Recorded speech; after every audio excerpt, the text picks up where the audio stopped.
just getting a little bit of the fixings for a small fire to have a cup of tea. A friend of mine gave me a little bit of chaga, so I'm gonna try making a cup of tea out of some chaga. I haven't had it before, so this should be interesting. This is one of the things that I was never really into. I kind of preferred pine needles, so I never bothered sourcing it out. But he invited me to go chaga hunt with him, and we found a little bit, not a lot, but a couple of pieces. So we're going to try some chaga tea today.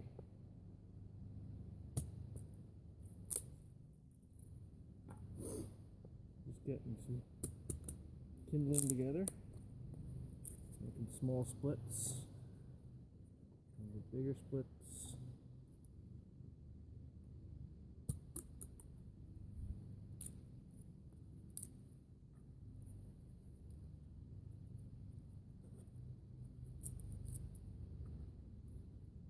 Just using my knife for this. I quartered and split most of it with my hatchet. I'm phasing myself into spring conditions here and trying to downsize some of my kit a little bit, get the pack weight down. Kind of redevelop my system a little bit, but yeah. There's a lot you can do with just a knife and, you know, a small saw.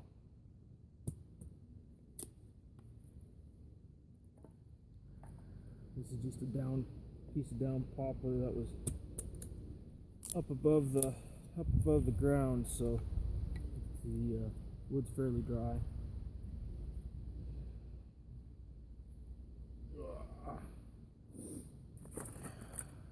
I can see this or not. Myself a little flat working area here. Pop out a few feather sticks.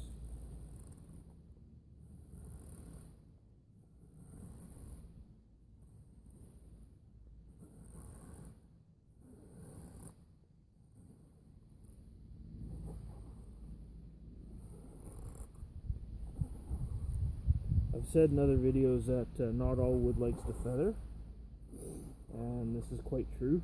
And that's why I don't believe that feather sticks need to be anything crazy fancy. My buddy Rick pre-mowed one of the SAS Survival Guide feather sticks the other day when I was doing the bow drill video with the tracker. And yeah, this is pretty much what feather sticks should really consist of, which is small curls designed to increase your surface area. I'm just doing it on small sticks, but you can do it on wood pretty much of, I would say, up to about 1.5 inches in diameter. You can probably get real fancy and do even larger if you wanted to, but I don't see the need. This wood's pretty dry, so the one thing that it does need is a nice straight grain pattern, and I like to work on the angles of split pieces. Tends to simplify things a little bit, and I like to mix up thick shavings and fine shavings. That way, all the thin ones don't burn up too quick, and you know, they get the thicker ones going, and they don't all have to curl either. Depending on what part of the knife you use, you can use the belly of the knife, which is what I like to use if I want curls. If I want long, thick, straight sections, I'll use the heel of the knife back in here. But right now I'm working a little bit with the tip, and then I kind of alternate going from tip to heel. You can vary the thickness. I usually find that the wood will do that on its own.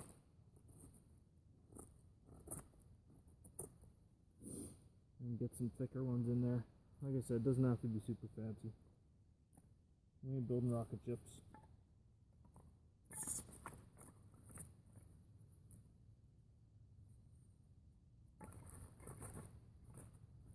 it's all pretty nice and dry. Trying to find a nice straight piece that's gonna work the feathers.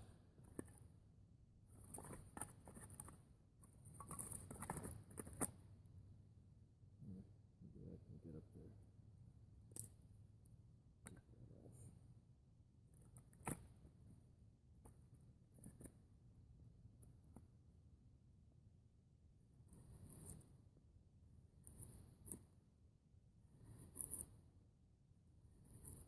They don't have to stay attached either. So I got a couple of fine ones. I want some thicker, thin pieces as well. Depends on what plane of the angle that you're in too. Sometimes the wood won't want to feather in that particular direction. So it kind of depends. This one's giving me a bit of a fit. It's also a little bit damp, so I don't think it's curling all that well.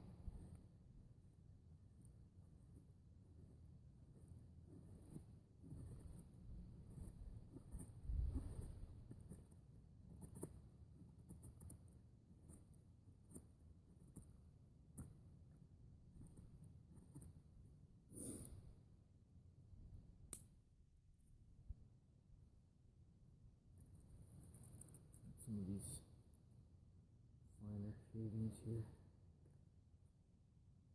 You don't want to ever throw away any of your shavings. Even if it comes off, collect them up, because the thinner they are, the faster they'll catch.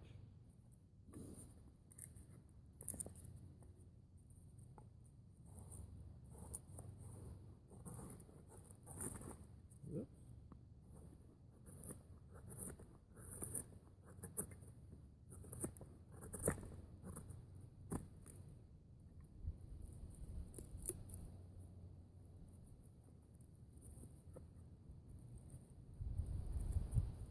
Normally I prefer the twig firelighting method. I'm usually in more pine-rich country, and there is a lot of pine and spruce and stuff out here, but I'm just using, I don't want to, walk around and, forage. There's a big dead pine tree right here that I could, scavenge off of, but don't want to disturb too much around here.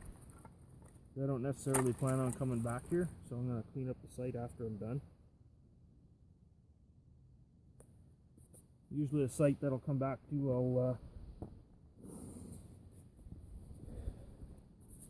keep it a little bit clean and organized, and kinda the Scouts thing goes with the whole leave no trace, but a little bit of leftover birch bark from my last trip out. Got a log down in the fire pit here.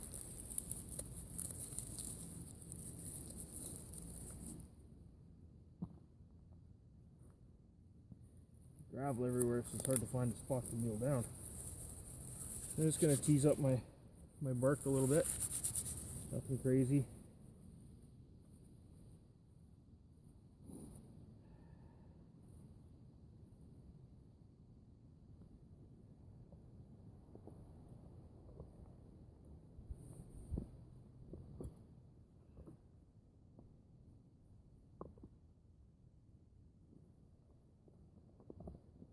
I'm going to rearrange my pit just a little bit here. Need some more working space. Kindling, pin splits.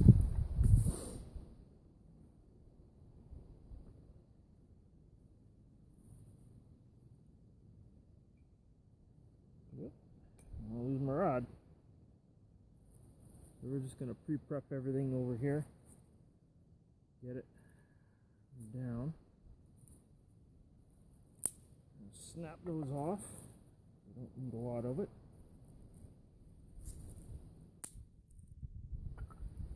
Quite so thick.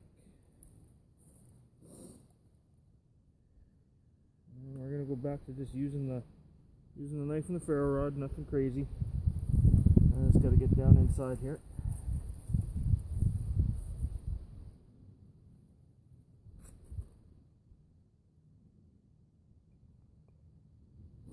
One strike, fellas. Nothing crazy.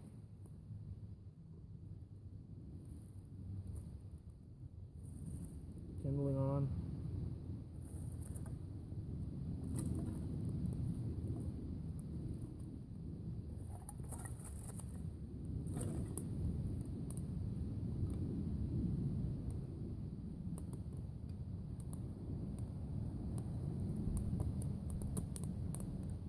Tools away.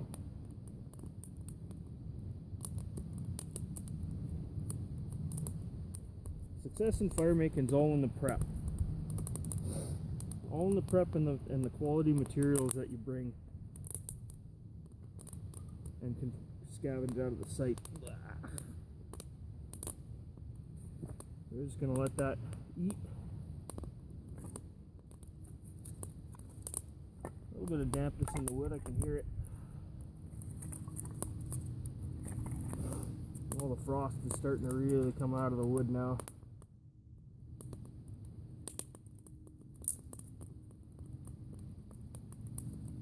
It's important that you don't add fuel to your fire until your flames are above your current level of fuel.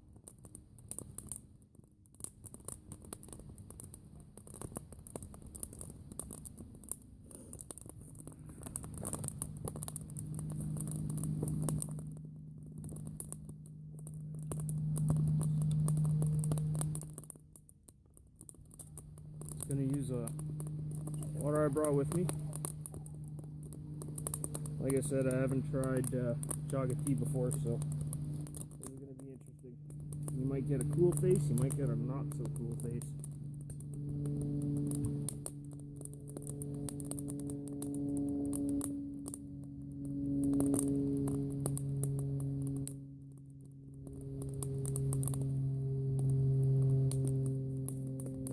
Set it beside the fire.